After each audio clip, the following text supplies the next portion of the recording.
Welcome to New Things Day, March, 22nd, 2017, year of our Lord.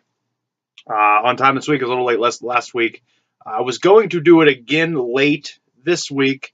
It was late last week because I went to Chicago, and you saw that.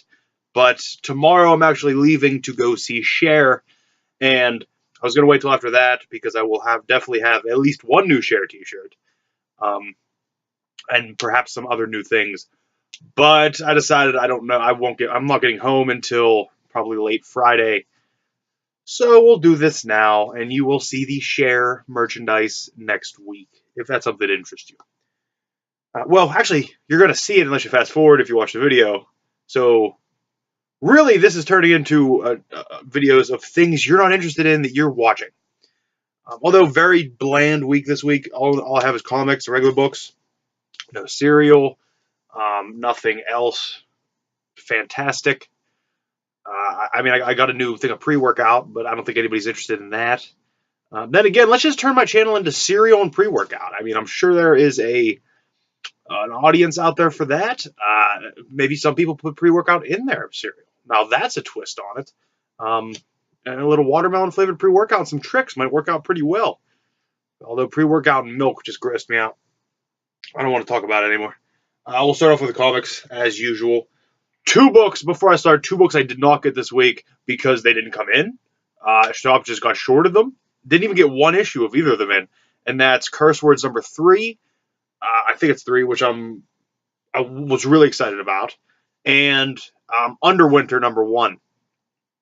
And because I didn't get Underwinter, I'm sure I'm going to get like a third printing or something now because it didn't get it at the shop. Because that's what happened with God Country. I got a third printing of God Country. Which also, I haven't talked about on here, I don't think. I have 1, 2, and 3 all in my basket. I just haven't bought them yet.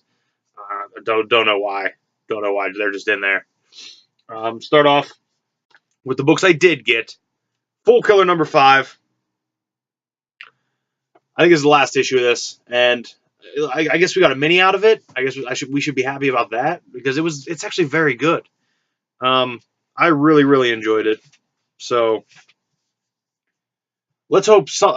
I wish these kind of books could stay around. Although, technically, this is the kind of book that Full Killer was never really had the definitive character. He was never really, explained, I don't think. So I feel like this could have been an indie book, and maybe if this were an indie book, at least similar, it may have lasted. It may have been given a chance. But Max Bemis did a really good job on this, and I really, really enjoyed Full Killer. I guess I'll know if I like all of it when I read that. We'll finally... Wow, this cover is fucking awesome.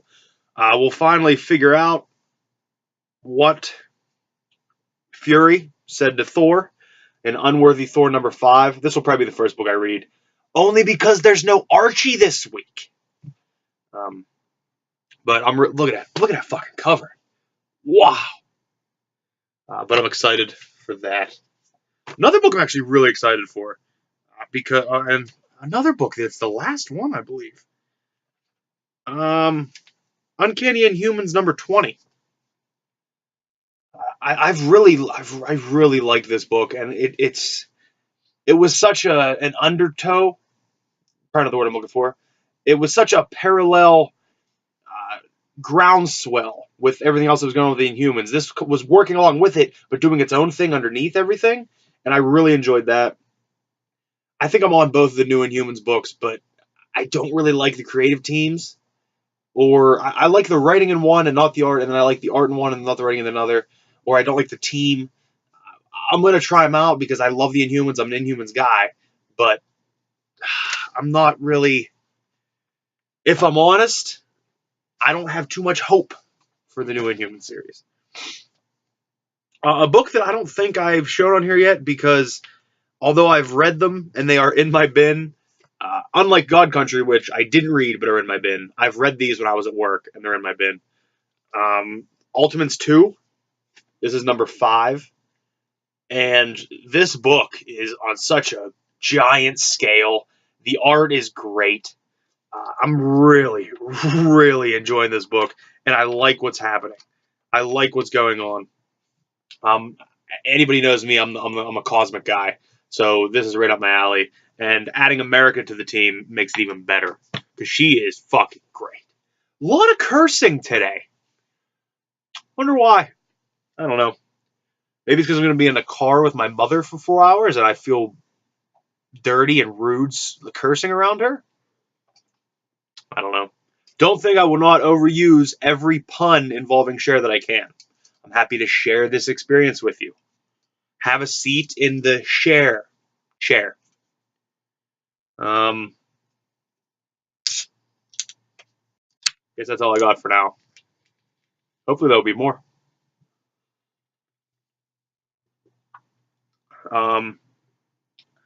I will be documenting the road trip and concert itself on my Snapchat. If you're interested in seeing the great times my mother and I like to have, but if you're interested in that, you can look at that. Breakdown Brand on Snapchat if you're interested. This is Mother Panic number 5. Did not really understand the last issue. I may have been falling asleep while reading it. I was very tired while reading it, so that might have played into it. But hopefully it improves this one, because this book's been solid up until the last issue, which I didn't entirely understand. Speaking of understanding things, this is Doom Patrol number 5. I'm trying to figure out who did this cover, because I think this is the variant cover. I'm not sure. I think it might be, I'm sorry if I butcher your name, Farrell Dalrymple? Dalrymple? Farrell Dalrymple? But I love that cover. And this book's been solid, but again, I don't know if I could tell you what's going on in it, but I've really been enjoying it. I hope something happens and it clicks, and I can be like, and I can start telling people like, hey, you should read this because this is happening, this is good, this is happening. But as of now, I have to say, no, I really enjoy it. I don't say it's good. I don't say it's bad. I say I enjoy it, and that's all I give, because I don't want people to be turned off by my opinions. So I tell them I enjoy it, which I do. It's not a lie. I just can't really explain why. Wonder Woman number 19. I don't think I had a choice in covers this week. I think we got shorted at the shop again. Man, it's a rough week. The Truth. I don't know what part it is. The Truth Part 3. I don't know. I have my issues with this whole Wonder Woman going back and forth between storylines thing. I've talked about it before, and it doesn't make sense why it's so confusing to me, because I don't really think it should be, but it is. I think it might be because Cheetah's in both of the storylines, which confuses me a little bit. I don't know. We talked about that a little bit on the podcast. If you want to hear that, follow it on Twitter at Earbones Podcast. It's on YouTube channel, I believe, is Earbones Comics. And then there's an audio-only version of that also. It'll all be in the description box. Detective Comics number 953, and this cover is fucking gorgeous. Wow. When I saw these covers to get my choice, there wasn't even hesitation. This is the cover. This is the one you take, because that is a gorgeous cover. I mean, I don't really agree with the subject matter. I don't really want Batwoman to die. But wow, is that a good cover. Wow. Action Comics number 976. God damn it! I forgot to get Superman last week, so I missed out on part 3 of the Superman Reborn storyline, and now I can't read this till I get it. God damn it! Action Comics 976. This Superman Reborn storyline has been great. I read 1 and 2. Didn't read 3 yet. Did not read 3. But I've loved it, and I'm interested to see where this goes. And this may get me back on Superman, especially with all these books ending. Next up, I don't even remember getting this, and I think I'm going to get this fucking cover dirty. Is this over? Is this the last issue? I'm actually going to look at the last page to see if it's the last issue. Nope, one more after this. This is Reborn issue 5. Once again, we have Mark Millar writing for a TV show or for a movie. It didn't feel like that at the beginning, and then it really, really felt like that. But we'll see. It may still be good. But that cover's too white. I feel like my hands are always dirty. It's back, and I couldn't be more happy. I hope other people are as happy as I am about this being back. I hope more people picked it up. I hope the people that were getting it continue to get it because I want this book to stay around because it is a treasure. It's a gem. This is Ringside, number 9. I'm really enjoying Ringside. I hope it comes back just as strong as it was. I hope this book just throws some new stuff at me. I hope this brings back some old stuff. I love this book as a smark, as a wrestling smark. Uh, this book really speaks to that, and you could tell there's a lot of wrestling love behind the men who are creating that. Last of the new books, but not least, we go from Ringside to In Ring. This is WWE number 3. And that's a great cover. Rollins is champion, and then Rollins getting surgery after he was carrying the company on his back. Not my quote, his quote. This is another series that's been great because it's blurring the lines of kayfabe.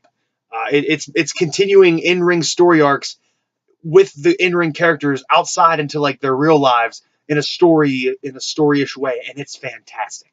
I really, really love this. If you're a WWE fan, if you're a wrestling fan, you should be reading WWE because it's great. And Dennis Hopeless, you could tell he's enjoying writing this. Officially, last but not least, is my back issue of the week. This week, I found this little ditty. This is Grimm's Ghost Stories, number 57. A jolly good ride to the death, and rival knights in life and in death. I've always wanted to pick up more of these Whitman Grimm's Ghost Stories books, and I found this one for very, very cheap, so had to snag it. All right, comics are done. I guess I got a few books. We'll play the game. By we, I mean me. I guess you can play along if you're watching. I don't know how you could win. Same way I win, I guess, is to myself. Nobody's here congratulating me. There's no ticker tape falling from the roof. Nobody said ticker tape since '82. Okay. First up, a novel by Henry Sutton, The Exhibitionist. Cover price $5.95. Oh, a little bit of spine issues here. There's the Exhibitionist. You can see there's some issues with the spine there, and I am not a fan of that. I need to figure out how to fix these things myself. $5.95 cover price on this. Was a library copy. Womraths. Don't know what that means.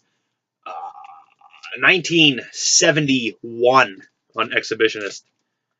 1967 actually for the Exhibitionist. And I don't think it was in French. Nope, we're good. There was a little part in French, but it's not the main story. Next, this book has been staring at me from the top of one of these piles over here for months. I still don't know what it is. It still confuses me. I don't know if I can show the cover of it because it's kind of explicit. But it is Howard Jacobson's Peeping Tom. It's the funniest book about sex ever written, somebody says. I'm just going to cover up some nudity and then show the cover. I know it's cartoon nudity, but I don't really, I guess I'm swearing, but I guess swearing is accepted, and nipples aren't. Imagine that. This has a cover price of... No, it's not American. There's no American cover price. It's written in.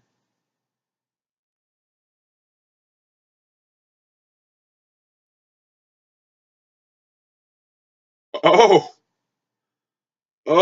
okay. Okay. It's the cover price is $3.95 European pounds, I imagine. Idiot. And in the front page, there's a little inscription, and it says London 4/11/87. It says, "Well, toots, here we go. Go on yet another year. When will it all end? Love you. 2N?" Just kind of a little squiggle. But that is something. Weird. Um, this is an interesting book. I don't know what it's going to be about. I don't know anything. The train is, in fact, not going to Bratislava. I wrote to the author of the pamphlet the minute I got home to Notting Hill Gate. That doesn't sound like sex to me at all, but who knows? We'll see. Peeping Tom, my guess is 1982. Although I really don't, it's really a guess. This is Black Swan? Yeah, this is a Black Swan edition reprinted 86, it looks like? I don't know. It's a weird copyright page. 86, I think it is. Next up, oh, this thing's pretty fucking old. A lot of cursing. I'm sorry. I don't know what's wrong with me today. I did this a little later than normal too. I already ate dinner, so I guess I got that running through my veins. I'm a little hyped up. I had some chips that were possibly too hot, of the ghost pepper variety. This is Prince Dusty by Kirk Monroe of the Rail and Water series, and that's not a dust jacket. That is the art on the cover on the hardback. A severe decollage, although I think that might not be more severe if the spine was straight. It says Helen Price on the back. I don't think that was there in the original. Obviously, there's not going to be any copyright. There's not going to be any cover price on this, so I'm just going to guess. This thing's old as shit. I'm going to say 1921, and I don't know why, but I'm going 1921. It might even be older. Just the feel of this thing is pretty old. Oh, it does have a price? Each 12 months illustrated? $1.25. I don't know what that means. You get 4 books for that, I guess? 4 books for $1.25. That's not bad. There is a piece of paper in here protecting this nice thing. Well, it's absolutely older than 1921 because Philip M. Price signed his name in here on Christmas in the year 1897. This is published by G.P. Putnam Sons, and this is copyright 1891. The Knickerbocker Press, New York, electrotyped, printed, and bound by G.P. Putnam Sons. Yeah, copyright 1891. So this thing's pretty fucking old. That's, holy shit. This book's over 120 years old, which is crazy to think of. It's actually 125 years old? 126 years old.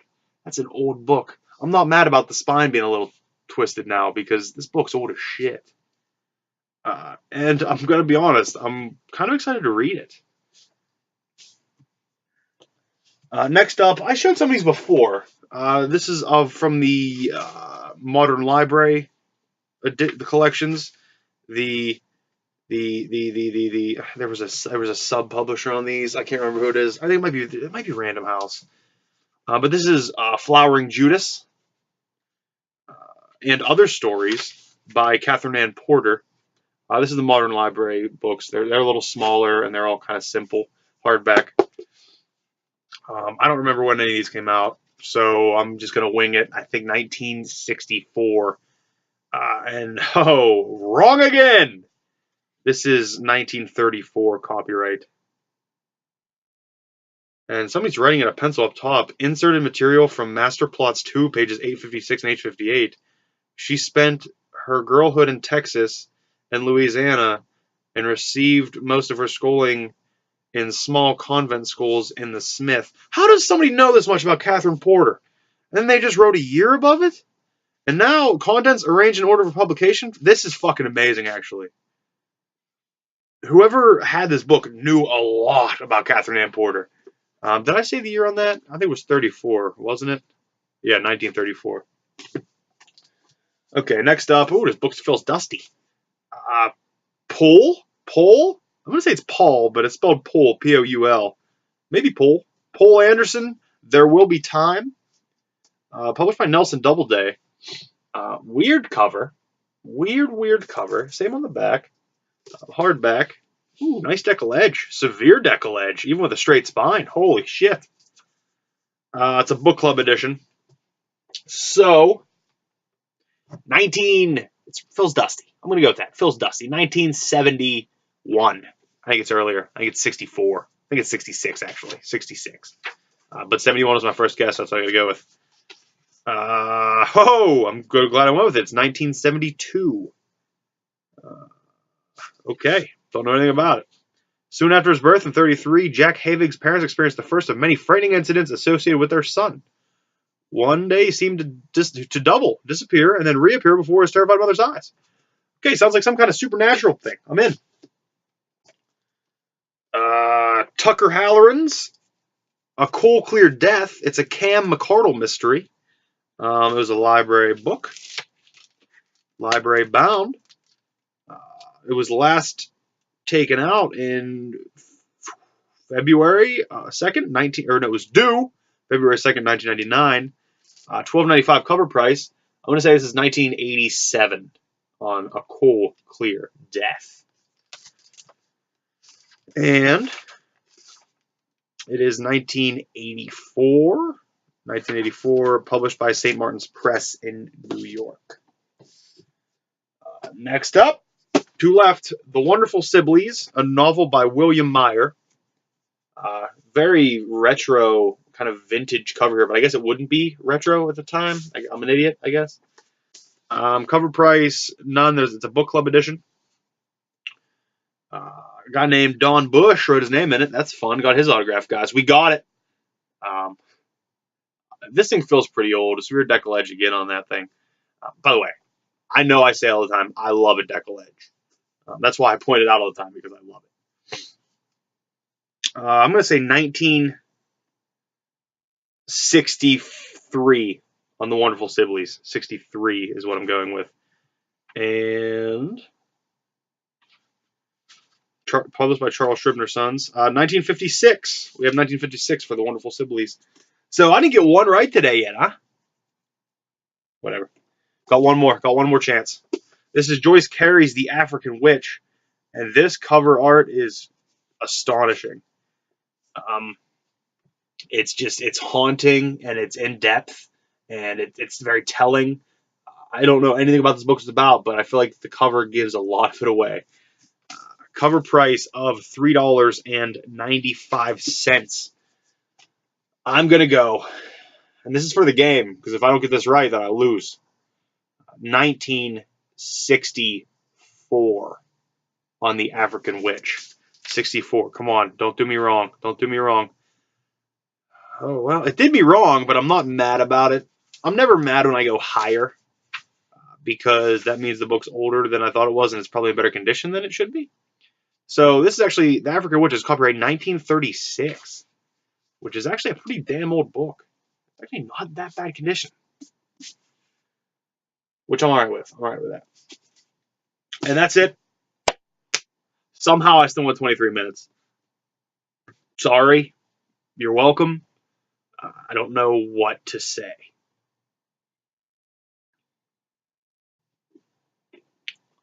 Oh, well. I'm going to go enjoy Share tomorrow.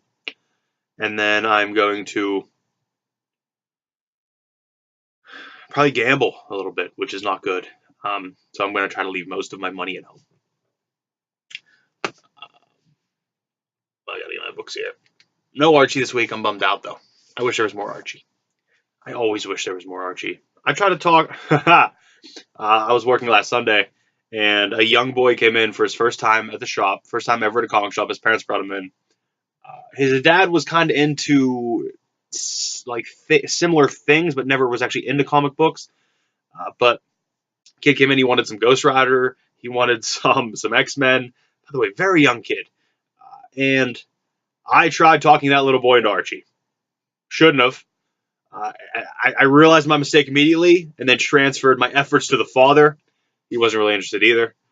But they did get a good many books and a short box. So hopefully we have a new comic reader coming up, which is great, because the kid had so much enthusiasm. It's so great to see that. I love seeing kids in the shop, and I don't tell them what to read.